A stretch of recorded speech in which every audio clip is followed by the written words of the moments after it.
Hello everyone, I am Ravi Jain. आज हम facilities for exporters and importers का पार्ट 6 देखेंगे। और इसमें हम कुछ बेसिक कंसेप्ट पढ़े। इसमें हमने जो बेसिक कंसेप्ट पढ़े हैं उसके बेस पे हम आज केस स्टडी लेंगे।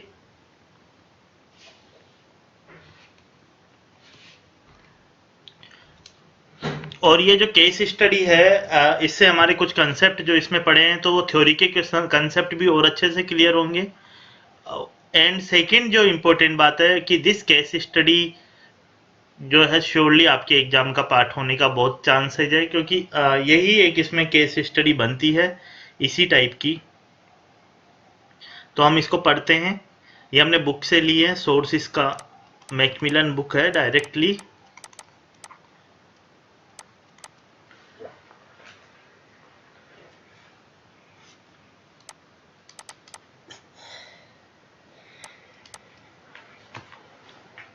ए टेक्सटाइल एक्सपोर्टर मतलब जो एक्सपोर्टर है वो विद उसका जो एक्सपोर्ट सेल है वो एस्टिमेट करता है कि 300 लाख का होता है ड्यूरिंग द लास्ट ईयर, और प्रोजेक्टेड सेल है 500 लैक्स के लिए करंट ईयर के लिए। Approaches the bank for granting credit facilities. उसने बैंक को अप्रोच किया कि भाई मेरा पिछले साल 300 लाख का हुआ था, इस साल 500 लाख का हो रहा है। बैंक ने फॉलोइंग फैसिलिटीज उसको ग्रांट की। अभी उसका कोई ऐसा नहीं कि उसका कोई एक्सपोर्ट हुआ वगैरह नहीं, उसने एक लिमिट्स बनाई है। बैंक ने क्रेडिट फैसिलिटी सैंक्शन की है। पीसीएल, एफबीपी, पीयू, एफयूबीडी और एफबीएन। पीसीएल का मतलब हम लोग जानते हैं, ताकि हम लोग का मतलब प्री क्रेडिट लोन। ओ, पीसीएल का मतलब packing credit loan, packing credit loan. FBP का मतलब फॉरेन बिल्स परचेज।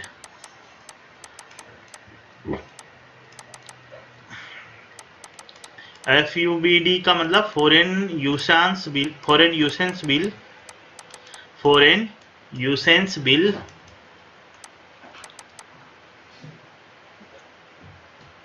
डिस्काउंटेड। और एफबीएन का मतलब फॉरेन बिल्स नेगोशिएटेड। तो ये तो प्री शिपमेंट वाला हो जाएगा और ये पोस्ट शिपमेंट वाला हो जाएगा। और आप देख रहे होंगे कि ये सारे जो हैं किसमें, रुपीज में हैं, क्योंकि हम लोगों ने देखा था अगर ये जो है अगर फॉरेन में होगा तो ईबीआर होगा या पीसीएफसी होगा। ईबीआर का मतलब एक्सपोर्ट बिल रीडिस्काउंटेड अब्रोड, और एक होता है PCSC FC, packing credit in foreign finance, वो अलग रहता है। इसमें ये देखिए कि सब लिमिट्स में कुछ एक चीजें बताई होगी। जो पीसीएल है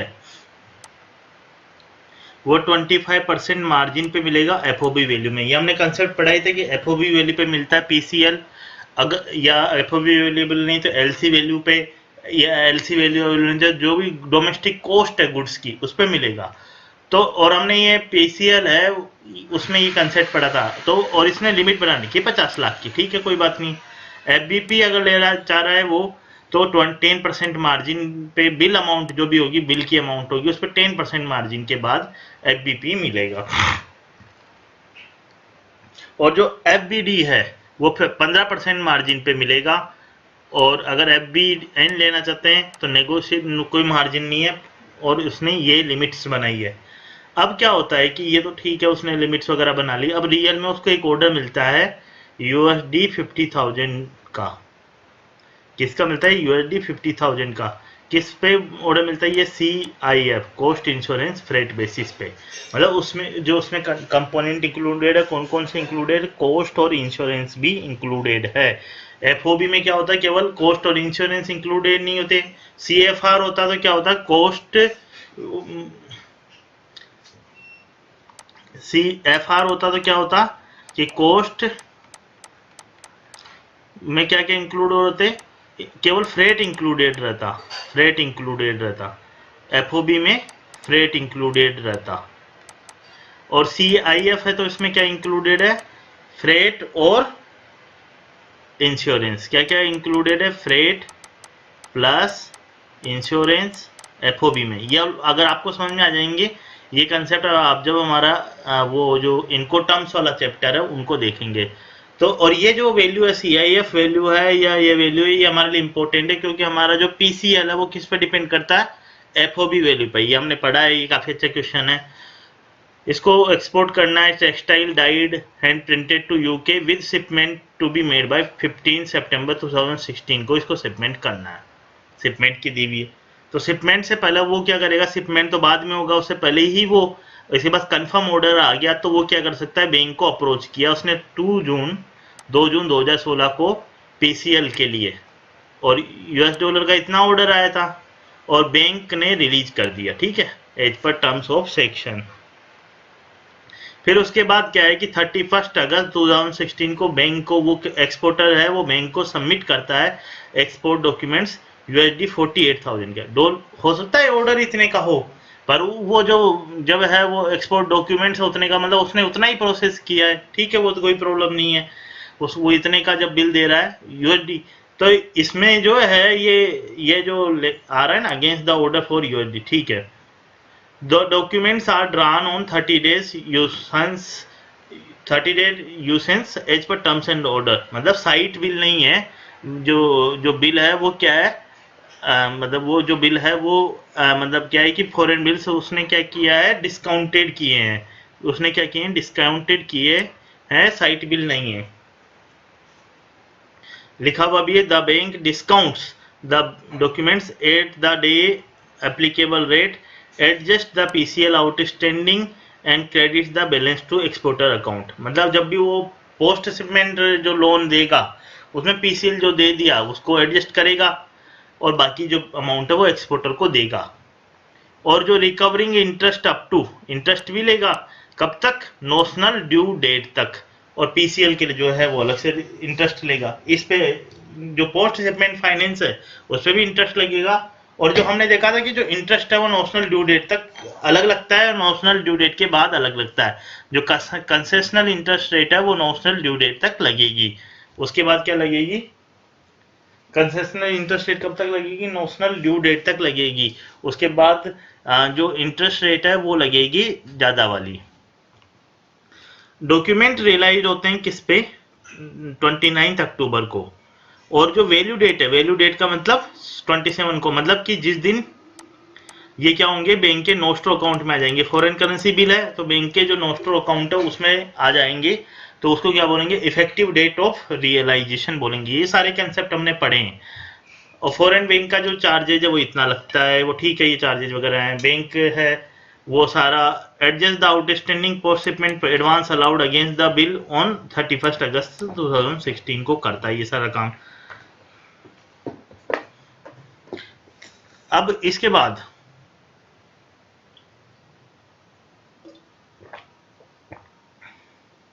यहाँ पर जो है ये 31 अगस्त की जगह बुक में प्रिंटिंग मिस्टेक है, क्योंकि सारा बाद में तो 30 अक्टूबर को करेगा ना, 27-29 को रियलाइज करा और 31 को उसने क्या कर दिया, सारा एडजस्टमेंट कर दिया।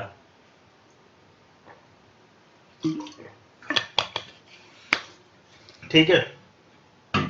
और जो पीसीएल उन पे इंटरेस्ट रेट ये दे रखी हुई है, 180 डेज के लिए मिलता है पीसीएल जनरली, तो 8.5% दी। पोस्ट शिपमेंट वाला जो क्रेडिट मिलता है उस पर जो इंटरेस्ट रेट है नोशनल ड्यू डेट तक, तो या तो 8.5% लगेगी या 90 डेज तक तो चाहेगा तो, और 10.5% लगेगी। फिर उसके बाद जो नोशनल ड्यू डेट है उसके बाद, नोशनल ड्यू डेट के बाद चाहे वो 80 में 90 में आए या चाहे कि कभी भी आए, नोशनल ड्यू डेट अगर और हो गई तो फिर क्या लगेगी, इंटरेस्ट रेट क्या लगेगी, 14.50%। इसको हम और एग्जांपल से सारी चीजें समझ लेंगे, एक ही केस स्टडी से सारे कंसेप्ट समझ लेंगे, जो क्वेश्चन इसमें नहीं होंगे उनको भी समझ लेंगे।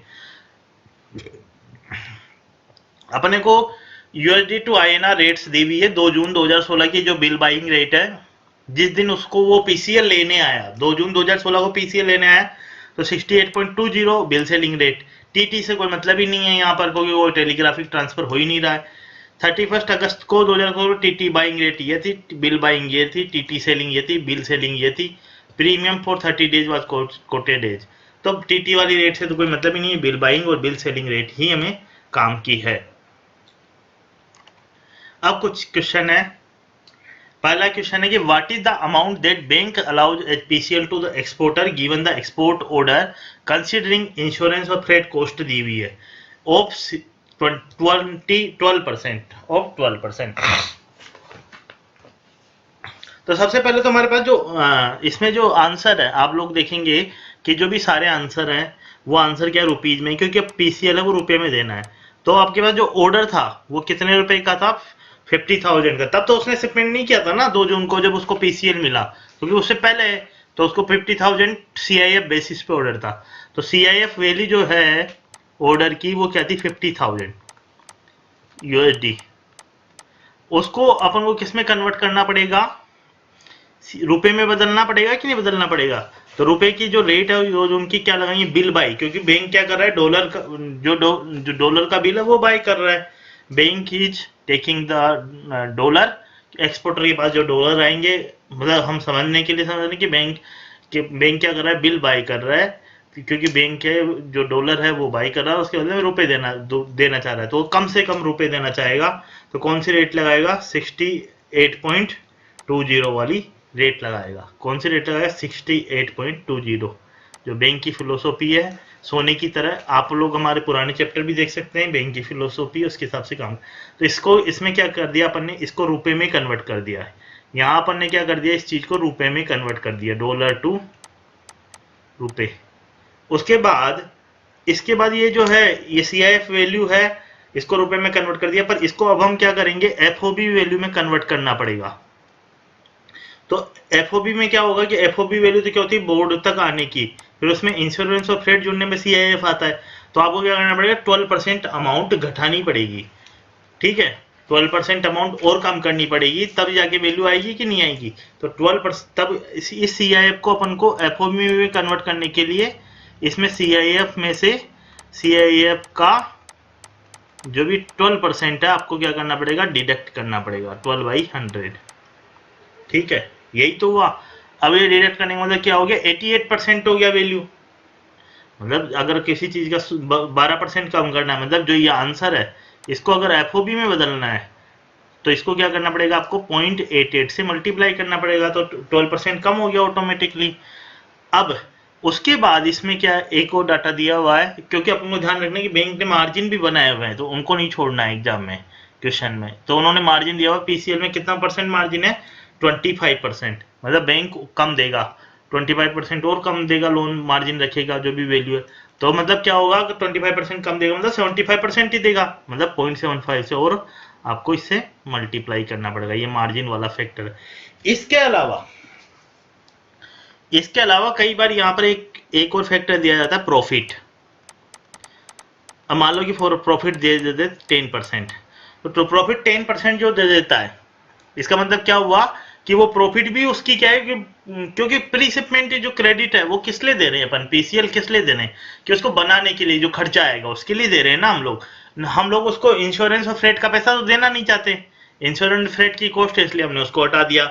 दूसरी बात है क्योंकि बनाने में खर्चे के लिए फिर हमने उसको क्या करा कि मतलब मार्जिन है, बैंक अपना मार्जिन रखेगा वो रखेगा, पर उसके अलावा मान लो प्रॉफिट है, उस जो वैल्यू थी उसमें प्रॉफिट भी इंक्लूड है, कि भाई मान लो कि वो प्रॉफिट भी कमा रहा हो, हमारे को तो देना है कि खर्चा कितना आ रहा है, प्रॉफिट नहीं। तो अगर मान लो प्रॉफिट 10% क्वेश्चन में दिया तो आपको प्रॉफिट भी सब्ट्रैक्ट करना है। प्रॉफिट अगर मान लो दिया होता तो इसको फिर जो 10% कम हो गया तो इसका मतलब 0.9 से और मल्टीप्लाई करना पड़ता। अभी करंट केस में ये आंसर क्या हो जाएगा, 50,000 इंटू 68.20 एंड 0.88 इंटू 0.75। तो आंसर आपके पास आ जाएगा, ये वाला जो ए आंसर है वो आपके पास आंसर आ रहा है। तो आप लोगों को समझ, अगर इसी में मान लो 10% प्रॉफिट दिया होता या 20% प्रॉफिट दिया होता तो अपन क्या करते, 0.8 से इसको और मल्टीप्लाई करते तो वो आंसर होता। अब अगला जो क्वेश्चन है कि जो यूएस डॉलर 48,000 का बिल जो है बैंक वो क्या कर रहा है, डिस्काउंट कर रहा है, तो वो कितने रेट पे लगाएगा, क्या रेट लगाएगा। तो जो है वो जो बैंक है वो जो ये बिल है वो डिस्काउंट कर रहा है, तो वो क्या रेट लगाएगा। तो आपको जाना है कि किस दिन आया वो बैंक के पास, 31 अगस्त 2016 को, और डेट इस पे नहीं जाना है। और उस दिन क्या, पहले तो कौन सी रेट लेंगे अपन, उस दिन की जो बिल बाइंग रेट है 67.85, पर उसके बाद उसने क्या किया, अगर मान लो कि ये साइट बिल होता तो कोई प्रॉब्लम नहीं थी, अगर साइट बिल होता उस केस में तो 67.85 है, पर क्या है कि 30 दिन का यूसेंस पीरियड है, 30 दिन का यूसेंस पीरियड है। इसका मतलब क्या हुआ कि 67.85 में और उसके बाद जो ये प्रीमियम है वो भी जोड़ना है, तो 67.85 प्लस 0.4 मतलब क्या हो गया 67.89 रेट लगेगी। क्लियर है ना? तो ये इसका आंसर हो गया। तो अब मान लो कि पोस्ट शिपमेंट एडवांस पूछ रहा है अंडर एफबीडी, मतलब जो इसने जो फॉरेन बिल डिस्काउंट किए हैं तो उसको कितना एडवांस मिलेगा। तो एडवांस के लिए आपको क्या करना पड़ेगा, जो बिल है जो उसने किसका 48,000 का ही तो है, उसने एक्सपोर्ट का बिल 48,000, इसको आप किस में करो, रुपए में कन्वर्ट करोगे तो 67.89 लगाएंगे क्योंकि यूसेंस वाली रेट है। ठीक है, तो ये 67.89 में मल्टीप्लाइड हो जाएगा। पर उसमें भी वो बैंक मार्जिन रख रहा है, कितना मार्जिन रख रहा है, 15% मार्जिन रख रहा है। ये देखिए आप यहाँ पर कितना परसेंट मार्जिन रख रहा है, 15% मार्जिन रख रहा है। तो 15% मार्जिन रख रहा है तो इसको किससे मल्टीप्लाई करना पड़ेगा, 0.85 से। ठीक है, तो आपके पास ये आ जाएगा। यहाँ पर जो प्रॉफिट है उसको नहीं ध्यान देना है क्योंकि यहाँ तो अलग हिसाब है। वो पीसीएल में अपना यह था कि रॉ मटेरियल के हिसाब से अपन उसको जो है वो देना चाह रहे थे, रॉ मटेरियल के हिसाब से अपन क्या करना चाह रहे थे, उसको वो देना चाह रहे थे।